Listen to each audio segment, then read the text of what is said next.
जम्मू किसान भाई मला जय जोहार। आज के अंक में मैं आप मला जो है रबी के एक प्रमुख फसल गेहूं के बारे में जो है ओकर महत्वपूर्ण बिंदु के बारे में ओकर खेती के जो मुख्य सार है ओला ए वीडियो के माध्यम से आप मला जो है देना चाहूँ। यदि अभी तक आप मन जो है मोर यूट्यूब चैनल मोर किसान ला सब्सक्राइब नहीं करे हो तो ये नीचे बेल आइकन ला दबा के सब्सक्राइब बटन ला क्लिक कर लो हो, लाइक कमेंट और शेयर जरूर करो। तो चलो साथियों, हमन चलथन गेहूं की खेती कैसे कौन कौन से मुख्य बात हवे ओकर तरफ। तो खेती गेहूं की खेती के लिए जो सबसे मुख्य बात में जो है पहला नंबर में आती है वो हवे आपकी मिट्टी और जलवायु। गेहूं के जो है खेती के लिए जो है एक अच्छा जल निकास वाला जो है चिकनी दोमट मिट्टी जो है बढ़िया रहते संगवारी हो, जिसमें एक प्रकार से ओकर जो तापमान यदि हम बोले जाए तो 21 से 25 सेंटीग्रेड के जो है ओकर जो है तापमान जो है गेहूं के अंकुरण के लिए, बढ़वार के लिए, ओकर खेती के लिए सबसे उपयुक्त माने जाते। अब बात करन दूसरा नंबर पे तो ओकर बीज एवं कौन कौन से अच्छा जो है किस्म थे। तो गेहूं के जो बीज दर है वो लगभग 40 किलोग्राम जो है बीज जो है एक एकड़ के पीछे आप मतलब जो है पर्याप्त रहते संगवारी हो। लेकिन यदि आप मन देर से बुआई करत हो तो उमें आप मतलब जो है 10 किलोग्राम जो है प्रति एकड़ के हिसाब से जो है बीज ला अपना बढ़ाना ज़्यादा उचित रही।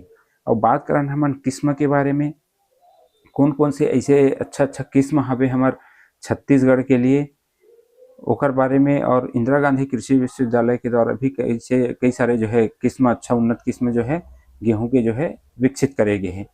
तो इनमें मुख्य किस्म के रूप में हवे आपके JW 3382, HI 1544, HI 1544 संगवारी हो 120 से 125 दिन के जो है ये एक जो है अवधि रथे, और ये बहुत अच्छा उत्पादन देने वाला लगभग 15 से 20 क्विंटल जो है प्रति एकड़ जो है उत्पादन के जो है क्षमता हावे। साथ में अन्य जो है किस्म में हावे GW 366, ये भी अच्छा उत्पादन देने वाला किस्म हरे, और साथ में सुजाता भी बहुत अच्छा किस्म हावे। और बात करन हमन अपन जो है इंदिरा गांधी कृषि विश्वविद्यालय द्वारा जो है विकसित किस्म के, तो रतन एक बहुत बढ़िया किस्म हावे जिला सरबती गेहूं भी कहा जाते हैं, और ये जो है पीला और जो काला जो में रस्ट जो बीमारी होते ओकर लिए एक निरोधी किस्म भी हरे। साथ में छत्तीसगढ़ गेहूं 2 और 3, अंबर गेहूं और कनिष्का आदि बहुत सारे जो है अपन जो है इंदिरा गांधी कृषि विश्वविद्यालय द्वारा जो है विकसित किस्म हरे। अब बात करन हमन हा कि एकर बुआई कब करना चाहिए और एकर विधि कौन से है। तो एकर दो प्रकार से बुआई होते संगवारी हो, एक होते अगेती बुआई और दूसरा होते पछेती बुआई। अगेती बुआई में के जो समय हवे वो आपके जो है अक्टूबर के दूसरा सप्ताह से लेकर नवंबर के जो है दूसरा सप्ताह तक अपन जो एकर बुआई कर सकते हो। और दूसरा पछेती जो है बुआई के जो समय हवे संगवारी हो वो में आपके नवंबर के दूसरा सप्ताह से लेकर के आप जो है दिसंबर तक गेहूं की बुआई कर सकते हो। बस आप मतलब ये ध्यान रखना है कि बीज ला बुआई से पहले जो है ट्राइकोडर्मा विरिडी जैसे अपन जो है जैविक बीज उपचार कर सकते हो, ओकर माध्यम से कार्बेंडाजिम या मैंकोजेब जो है रासायनिक फफूंदी नाशक के द्वारा जो है अपन ला जो है बीज ला बुआई से पहले उपचार करके छिड़कना है या बुआई करना है। अब बात करन जो है विधि के बारे में, कौन कौन से एकर जो है बीज बुआई की जो है विधि हावे। तो एकर जो है मुख्यतः जो है 4 प्रकार के जो है विधि हमारे तरफ जो है प्रचलन में हावे संगवारी हो। पहला हावे छिटका विधि। अब छिटका विधि जो है रहने के लिए एक अवैज्ञानिक विधि हरे है ना, लेकिन जो है इनमें भी 2 प्रकार से किसान भाई मन जो है बुआई कर सकते हैं। एक तो खेत ला जोताई करके सीधा बीज ला अपन छिड़क दो, ओकर बुआई हो जाते है ना। और दूसरा विधि हवे ओम छोटे छोटे आप खेत ला जोताई करे के बाद जो है छोटे छोटे डिब्बा क्यारी जिला हम डोली भी बोलथन वो बना के आप जो है गेहूं के जो है बीज के छिड़काव कर सकते हो। दूसरा एक जो है मुख्य जो है बुआई के विधि हवे वो हवे कतार बुआई की वजह से, कतार बुआई की जो है विधि, इनमें आप मतलब जो है लगभग 15 से 20 सेंटीमीटर के जो है पंक्ति से पंक्ति दूरी में जो है आप मतलब जो है गेहूं के जो है बीज के जो है बुआई करना है। आप मतलब एक चीज ला ध्यान में रखना है संगवारी हो कि बीज जो है ज़्यादा गहराई में भी और ज़्यादा ऊपर में भी नहीं आना चाहिए। कम से कम 5 सेंटीमीटर जो है गेहूं के बीज की जो है गहराई बढ़िया रहती है। तीसरा एमे जो है बुआई के बहुत सर्वोत्तम जो विधि माने जाती है वो हवे आपके सीड कम फर्टिसीड ड्रिल, जो बीज बुआई के लिए और साथ में खाद के भी जो है छिड़काव भी एक साथ हो जाते हैं। इसके लिए जो है सबसे बेस्ट और सर्वोत्तम जो है विधि माने जाते हैं। इनमें क्या करना है आप मन ला, इसमें 2 खाँचा रहते अपन डिब्बा रहते, एक में आपके बीज के खाँचा रहते, ओकर जस्ट पीछे आपके जो है खाद के DAP या जो भी आप खाद डालो ओकर खाँचा रहते, ओमें आप ला दोनों डाल देना है। और ये ट्रैक्टर के द्वारा जो है इमें बुआई साथ में बीज के ढकाई भी साथ में हो जाते। एक लिए जो बहुत समय भी कम लगते और बहुत बढ़िया इमें जो है बुआई हो जाती। चौथा इमें एक विधि एक जो हावे किसान भाई हो, हैप्पी सीडर के द्वारा जो है बुआई करना। हैप्पी सीडर ये वजह से चलन में है संगवारी हो, काबर कि एमे जो है धान जैसे हमन काटथन है ना, तो धान कटाई के बाद जो है हमें कोई जुताई करे की जरूरत नहीं पड़े। हैप्पी सीडर मशीन के द्वारा एमे जो है जोताई भी हो जाते, बीज के बुआई भी हो जाते। एक वजह से ये जो है चलन में देखे जाते।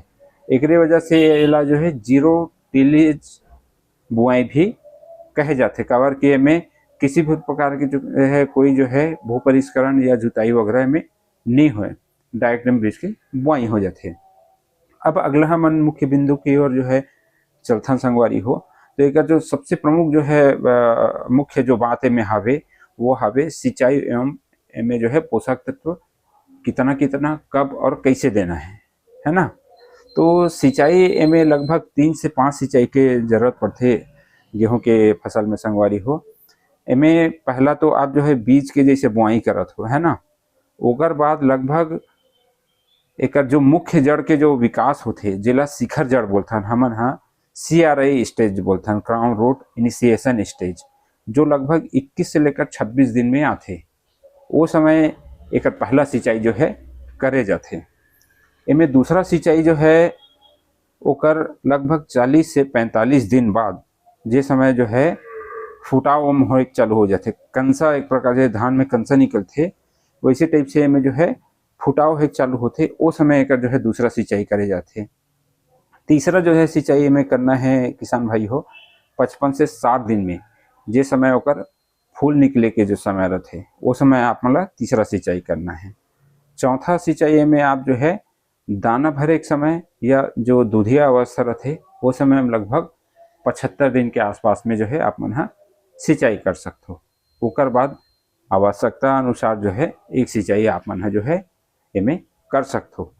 लेकिन एक चीज़ में ध्यान देने वाला बात है किसान भाई हो, जो CRI स्टेज हावे जो 21 से 26 दिन के जो सिंचाई है, 21 से 26 दिन बाद जो सिंचाई करना है, और जो पुष्पन अवस्था के समय 55 से लगभग 60 दिन के समय में दिन में जो है जो अवस्था है सिंचाई के, ये एकदम जरूरी जो है सिंचाई के जो है या एक क्रांतिक अवस्था है। इस समय एला सिंचाई करना एकदम अत्यंत जरूरी है ना। और बात करें हम पोषक तत्व के बारे में, तो सबसे पहले बुआई के समय में आप मतलब जो है बेसल डोज के रूप में यूरिया की 1/3 मात्रा और बाकी आपके MOP हो गए, SSP हो गए, या आप DAP लभी में साथ में दे के बेसल डोज के रूप में एक पूर्ति कर सकते हो। दूसरा में जो है पोषक तत्व जो है दे के अवस्था हवे वो दूसरी पहला सिंचाई के समय लगभग 21 से 26 दिन जे समय हम पहला सिंचाई करथन वो समय आप मला दूसरा यूरिया के जो है 1/3 मात्रा ला जो है उमें डालना है।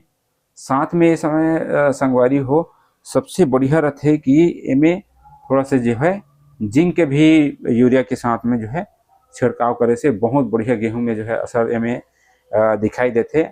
और एक बाद बात करना हमन है तो दूसरा सिंचाई लगभग 40 से 45 दिन जिसमें फुटाव की अवस्था रहते, जो कंसा निकले के अवस्था रहते बोलाते हमें, हाँ वो समय आप मतलब जो है एक तीसरी जो है तिहाई यूरिया की जो है तीसरी जो है तिहाई खाद के जो है हमें छिड़काव करना है। ओकर बाद आवश्यकता अनुसार जो है आप मन उनमें पोटास या कुछ लिक्विड जो है खाद के जो है में छिड़काव कर सकते हो।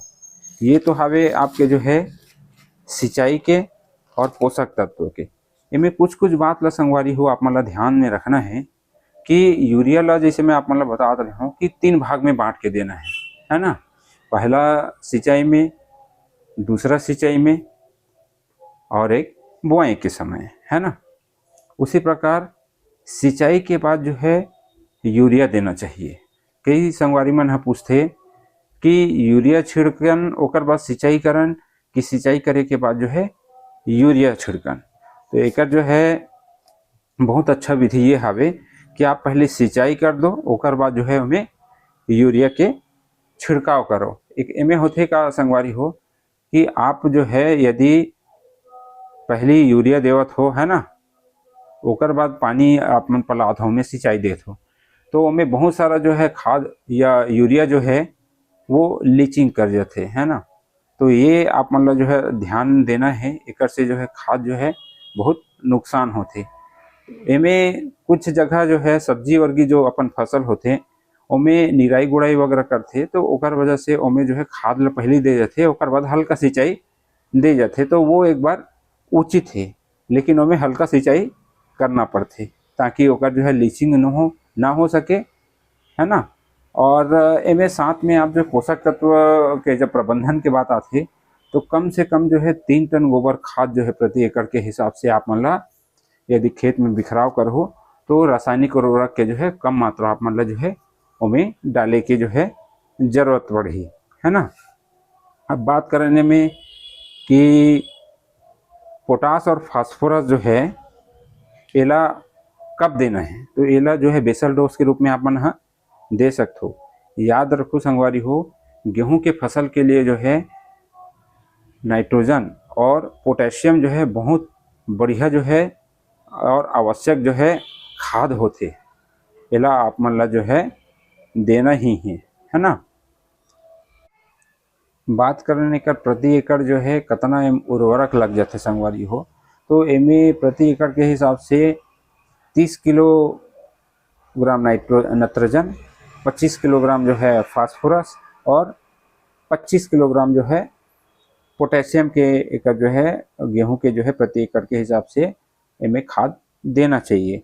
अगला मुख्य बिंदु आपके आते तो वो हवे खरपतवार कीट और में लगने वाले जो है रोग कौन कौन से है ओकर प्रबंधन कैसे करना है।